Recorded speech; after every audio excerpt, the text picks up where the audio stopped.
ನಾವು ಎಲ್ಲಿ ಬಂದವಿ ಇವತ್ತು? ಭತ್ತದ ಗದ್ದೆಗೆ ಬಂದವಿ. ಇವತ್ತು ಭತ್ತದ ಗದ್ದೆಲಿರ್ತಕ್ಕಂಥ ಶಾಂತಣ್ಣ ನಮ್ಗೆ ಏನು ಮಾಡ್ತಾರ, ಭತ್ತವನ್ನು ಯಾವ ರೀತಿ ಬಿತ್ತುವುದರ ಮುಖಾಂತರ ಪ್ರಾರಂಭ ಮಾಡ್ಕೊಂಡು ಒಕ್ಕಲುತನ ಮಾಡೋವ್ರಿಗೆ ಇದಕ್ಕೆ ಏನೇನು ಕೆಲಸ ಮಾಡ್ತಾರೆ ಅನ್ನೋದನ್ನು ನಿಮ್ಗೆ ಇವತ್ತು ತಿಳಿಸ್ಕೊಡ್ತಾರೆ. ಆಯ್ತಾ? ಸರಿಯಾಗಿ ಕೇಳಿಸ್ಕೋಬೇಕು ಮಕ್ಕಳೇ. ಭತ್ತದ ಗದ್ದೆ ಇದು. ಈ ಭತ್ತವನ್ನು ಬೆಳಿಬೇಕಾದ್ರೆ ಏನು ಮಾಡಬೇಕಂದ್ರೆ ನಾವು ಮೊದಲು ಭೂಮಿಯನ್ನು ಉಳುಮೆ ಮಾಡ್ಕೋಬೇಕು. ಅದು ಹದ ಬರುವಂಗೆ ಉಳುಮೆ ಮಾಡಿಕೊಂಡು ಆಮೇಲೆ ಬೀಜವನ್ನು ಸಂಸ್ಕರಣೆ ಮಾಡ್ತಾರೆ. ಮೊದಲು ಬೀಜವನ್ನು ಏನು ಮಾಡ್ತಾರೋ ಅದನ್ನೆಲ್ಲ ಚೊಕ್ ಮಾಡೋದು, ಅದರಲ್ಲೆಲ್ಲ ಜೊಳ್ಳು ಭತ್ತ ತೆಗೆಯೋದು ಎಲ್ಲ ಮಾಡಿ ಅದನ್ನು ಸಂಸ್ಕರಣೆ ಮಾಡಿ ಅದನ್ನು ನೀರಲ್ಲಿ ಹಾಕಿ ಗಟ್ಟಿ ಭತ್ತನ ಅಷ್ಟೇ ಇದು ಮಾಡಿ ಮತ್ತು ಒಣಗಿಸಿ ಅದನ್ನು ಇದು ಮಾಡಿ ಭೂಮಿಯನ್ನು ಹದ ಮಾಡಿ ಇಟ್ಕೊಂಡು ಆಮೇಲೆ ಮೇ ತಿಂಗಳಲ್ಲಿ ಮುಂಗಾರು ಮಳೆ ಬರೋ ಟೈಮಿಗೆ ಏನಿಲ್ಲ ಮಳೆ ಚಲೋ ಹದ ಬಿದ್ದ ಮೇಲೆ ಬಿತ್ತಿಗೆ ಮಾಡ್ತಾರೆ.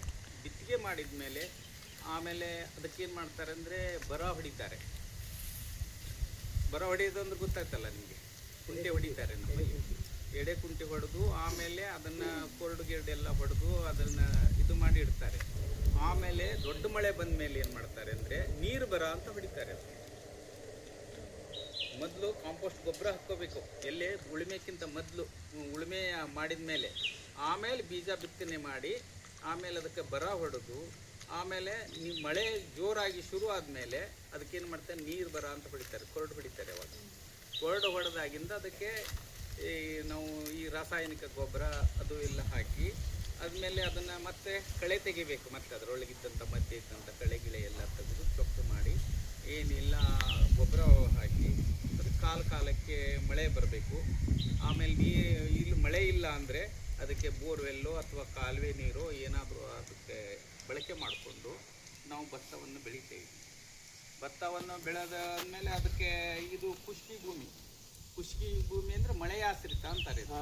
ಮಳೆನೇ ಬರಬೇಕು. ಇದಕ್ಕೆ ಮಳೆ ಆಶ್ರಿತ. ಇದಕ್ಕೆ ಕಡಿಮೆ ಅವಧಿ ಒಳಗೆ ಬೆಳೆಯುವಂಥ ಭತ್ತನ ನಾವು ಹಾಕ್ತೇವೆ. 3 ರಿಂದ 4 ತಿಂಗಳಿಗೆ ನಮಗೆ ಭತ್ತ ಬರಬೇಕು. ಇದಕ್ಕೆ ಮಾರ್ನಂದೊಡಿಗೆ ಭತ್ತ ಅಂತ ಕರಿತೇವೆ ನಾವು. ಆ ಭತ್ತವನ್ನು ಹಾಕಿ ಅದು ಮಳೆ ಆಶ್ರಿತ ಇದಕ್ಕೆ ಬರುವಂಥ ಭತ್ತ ಅದನ್ನು ಹಾಕಿ ಏನಿಲ್ಲ ನಾವು ಅದೇ ನೀರಾವರಿ ಮಾಡುವುದಾದರೆ ನಾವು ಚಾನಲ್ಲು ಅಥವಾ ಬೋರ್ವೆಲ್ಲು ಕೆರೆ ನೀರು ಬಳಕೆ ಮಾಡಿ ಅರ್ಲ್ ಹೂಟಿ ಮಾಡೋದು ಅಂತಾರೆ. ಅದಕ್ಕೆ ಮೊದಲೆಲ್ಲ ಎತ್ತಿನಗಳೆಲ್ಲ ಹೊಡೆದು ಹೂಟಿ ಮಾಡಿ ಆಮೇಲೆ ಅದನ್ನು ಇದು ಮಾಡ್ತಿತ್ತು. ಈಗ ಎಲ್ಲ ಟ್ಯಾಕ್ಟರ್ ಬಂದಾವೆ. ಇದನ್ನು ರೂಟ್ ಹೊಡೆಯೋದು ಇಲ್ಲ ಅಂದರೆ ಕ್ಯಾಜುವಲ್ ಹೊಡೆಯೋದು ಮಾಡಿ ಅದನ್ನೇನಿಲ್ಲ ಅರ್ಲ್ ಬುಟ್ಟಿ ಮಾಡಿ ನಾಟಿ ಮಾಡ್ತಾರೆ.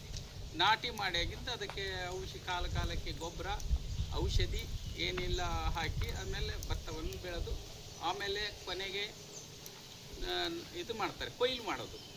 ಭತ್ತ ಎಲ್ಲ ಬೆಳೆದು ದೊಡ್ಡ ತೆನೆ ಹಾಕ್ತದೆ. ಅದು ತೆನೆ ಹಾಕಿಂದ ಅದೆಲ್ಲ ಬೆಳೆದು ಬಂದ ಮೇಲೆ ಅದನ್ನು ಕೊಯ್ದು ಆಮೇಲೆ ಏನು ಮಾಡ್ತಾರೆ, ಮೊದಲೆಲ್ಲ ಹೆಂಗೆ ಮಾಡ್ತಿದ್ರು, ಎತ್ತು ಕಟ್ಟಿ ಕಲ್ಲು ಕಟ್ಟಿ ಹೊಡೆದು ಅದನ್ನು ಭತ್ತ ಇದು ಮಾಡ್ತಿದ್ರು.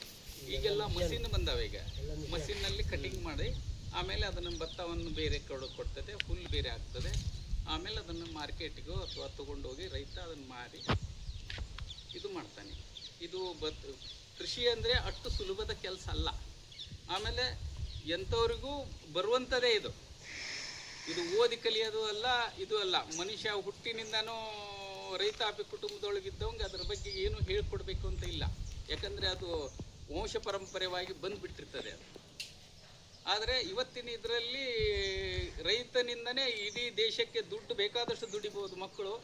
ಆದರೆ ಇದು ಮಾತ್ರ ಅನ್ನ ಮಾತ್ರ ಬೆಳೆಯೋದಾದರೆ ಕಷ್ಟಪಟ್ಟು ಇದರಲ್ಲಿ ಬೆಳೆದ್ರೆ ಮಾತ್ರ ಇದಕ್ಕೆ ನಮಗೆ ಊಟಕ್ಕೆ ಅನ್ನ ಸಿಗ್ತದೆ. ಇಡೀ ಜಗತ್ತಿಗೆ ಅನ್ನ ಹಾಕೋರು ಯಾರು? ರೈತ. ಆತನನ್ನ ಕನಿಷ್ಠವಾಗಿ ಕಾಣಬಾರದು. ಮತ್ತೆ ಇದಕ್ಕಿದ್ದಂತ ಬೆಲೆ ಯಾವುದಕ್ಕೂ ಇಲ್ಲ. ನೀವು ದುಡ್ಡು ಬೇಕಾದಷ್ಟು ದುಡಿಬಹುದು. IT BT ಮಾಡೋದ್ರ ಡಾಕ್ಟರ್ ಆಗ್ಬೋದು, ಇಂಜಿನಿಯರ್ ಆಗ್ಬೋದು, ಪ್ರಧಾನಮಂತ್ರಿ ಆಗ್ಬೋದು, ರಾಷ್ಟ್ರಪತಿ ಆಗ್ಬೋದು, ಬೇಕಾದಾಗ್ಬೋದು. ಆದ್ರೆ ರೈತ ಆಗೋದು ಅಷ್ಟು ಸುಲಭದ ಕೆಲಸನೂ ಅಲ್ಲ ಇದು. ಮತ್ತೆ ಇದಕ್ಕೆ ಓದಿನಿಂದಕ್ಕಿಂತನೂ ಇದಕ್ಕೆ ಶ್ರಮ ಪಟ್ಟು ದುಡಿದ್ರೆ ಮಾತ್ರ ಇದರಲ್ಲಿ ಉತ್ಪನ್ನ ತೆಗಿಬಹುದು. ಮತ್ತು ಭೂಮಿ ತಾಯಿ ಯಾವತ್ತೂ ಕೂಡ ನಾವು ಬೆಳೆದಿದ್ದಕ್ಕೆ, ನಾವು ಕಷ್ಟಪಟ್ಟಿದ್ದಕ್ಕೆ ಅದರಿಂದ ಯಾವುದೇ ರೀತಿಯ ಮೋಸ ಆಗೋದಿಲ್ಲ. ಯಾಕೆ ಒಂದಿಲ್ಲ ಒಂದು ಆದರೆ ಭೂಮಿಯನ್ನು ಕೃಷಿ ಭೂಮಿಯನ್ನೇ ಯಾವತ್ತೂ ಇಂಡಸ್ಟ್ರಿಯಲ್ಲೂ ಅದಕ್ಕೆ